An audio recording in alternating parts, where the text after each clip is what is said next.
दोस्तों, जैसा कि आपको पता है कि 104 फाउंडेशन डे जामिया का मनाया जा रहा है। जो जामिया के एलुमनाई हैं वो पोस्ट कर रहे हैं फेसबुक पर, व्हाट्सएप पर, ट्विटर वगैरह पर। सब जगह देखने को मिल रही है कि जामियंस जो है उनके लिए एक ईद का दिन माना जाता है आज का दिन। तो हम आज बेसिकली जामिया की हिस्ट्री के बारे में जानने की कोशिश करेंगे कि जामिया का वजूद कहाँ से आया और जामिया दिल्ली कैसे शिफ्ट हुई। तो स्वागत है आपका न्यूज़ अड्डा 47 पर। मैं हूँ ज़ियाउल हक। आप सबसे पहले हम ये जान लेते हैं कि 1920 में जब नॉन कॉपरेशन मूवमेंट चल रहा था तो उस टाइम पीरियड में अलीगढ़ में जामिया का फाउंडेशन रखा गया था, जो कि उसमें डॉक्टर जाकिर हुसैन, मौलाना मोहम्मद अली जौहर, शौकत अली जौहर और गांधी जी थे। तो ये जो लोग थे वो बेसिकली नॉन कॉपरेशन मूवमेंट के हिस्सा थे, उसके लीडर्स थे।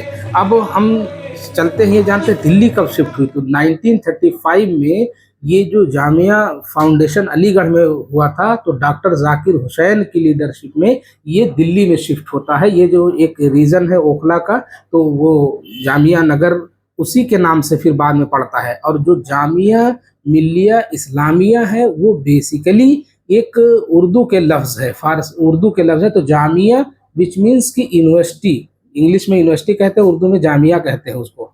और फिर जो मिल्लिया, मिल्लिया मीन्स कम्युनिटी।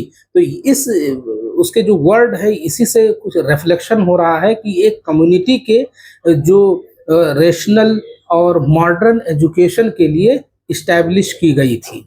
अब हम ये जानते हैं कि फाउंडिंग एंड अर्ली ईयर्स 1920 और टू 1947 तक ये कैसे चली और क्या क्या रहा। तो जामिया मिल्लिया इस्लामिया बेसिकली अक्टूबर 29, 1920 में इस्टेब्लिश होता है in Aligarh, Uttar Pradesh, by a group of nationalist leader doctor Zakir Hussain, Maulana Mohammad Ali Jauhar, Shaukat Ali Jauhar and Gandhi, Mahatma Gandhi. These leaders were part of Khilafat and non cooperation movement. और स्टार्टिंग में ये था कि ब्रिटिश रूल के, अब इसमें एक चीज़ बहुत जानने वाली चीज़ है कि ये ब्रिटिश रूल जो यहाँ कर रहे थे उसके मुखालफत में एक आर्किटेक्चर भी था। अब जब जामिया का आर्किटेक्चर बना, जामिया की जो बिल्डिंग्स बनने लगी, तो वो बेसिकली जो लोकल्स या इंडियंस रॉ मटेरियल्स होते हैं, मोर्टार और ये सब, तो ये लोकल मटेरियल यूज करके बनाई गई। उसी के काउंटर में ब्रिटिशर्स ने एक कार्ल हाइंज, एक जर्मन आर्किटेक्ट को अपॉइंट किया और उससे ये कहा कि आप लोकल मटेरियल यूज करके यहाँ इंडिजिनियस आर्किटेक्ट आप भी तैयार करें। इससे एक बात ये समझ में आया कि जो जामिया जामिया है वो बेसिकली वो मुखालफत कर रहा था कि जो गोदिक आर्किटेक्ट थे या ब्रिटिश एरा के जो आर्किटेक्ट थे उसके मुखालफत में इसकी बिल्डिंग्स बनी थी। अब हम ये समझते हैं कि ये शिफ्ट कैसे हुई, क्या प्रोसेस थे, कहाँ ये अलीगढ़ में बनी फिर दिल्ली में शिफ्ट हुई। तो 1935 में under the leadership doctor Zakir Hussain Jamia Millia move to Aligarh, from Aligarh to New Delhi.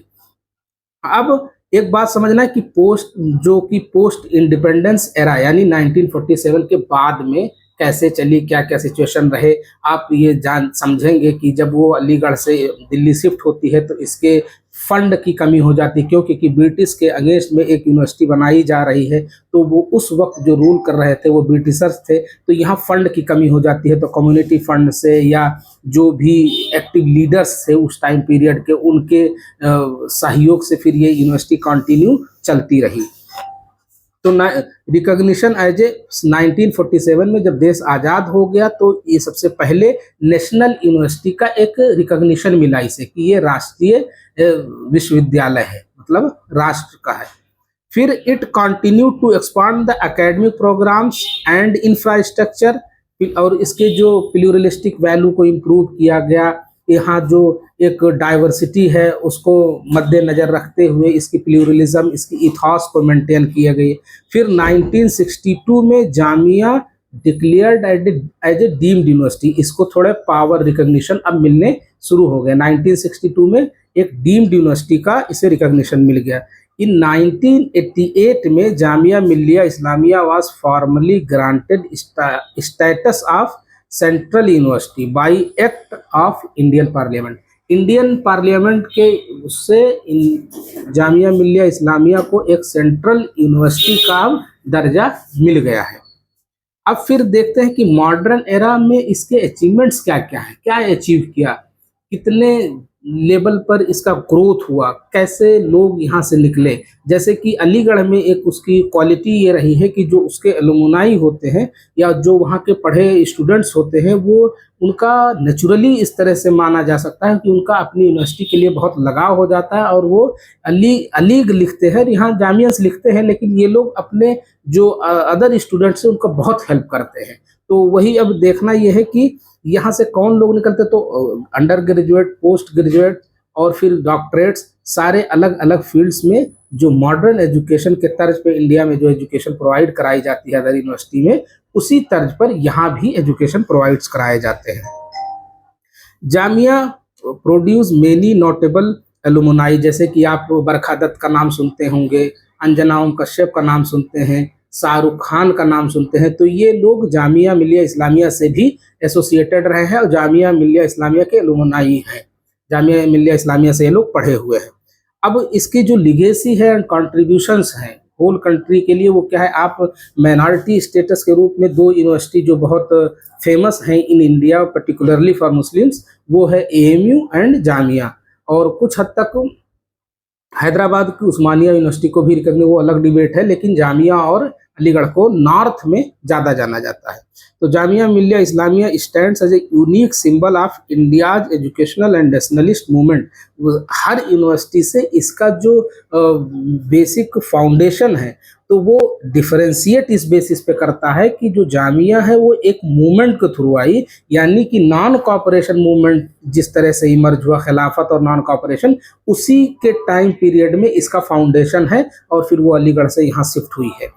अब इसकी जो इंडिया जो इसकी लिगेसी है, तो जो जामिया के एलुमनाई है वो अलग अलग लोकेलिटी में कई सारे एजुकेशन के प्रोवाइड कराने के लिए बहुत सारे इंस्टीट्यूशन चलाते हैं और अपने लोकल में भी जो जिस लेवल पे हो काम करते हैं। और आपको ये जानकर हैरत होगी कि दुनिया में जितने भी मुस्लिम ममालिक्स हैं, यानी 57-58 कंट्रीज़ हैं, तो उस 58 कंट्रीज़ या 57 कंट्रीज़ में जो भी हैं फिनेंशियली बहुत स्ट्रांग होंगे, लेकिन जामिया और एएमयू के कंपेटेबल या उसके कंपैरिजन में एक इस लेवल की यूनिवर्सिटी अभी तक वजूद में नहीं आ पाई है, यानी कि उस लेवल की एजुकेशन नहीं दे पाए हैं।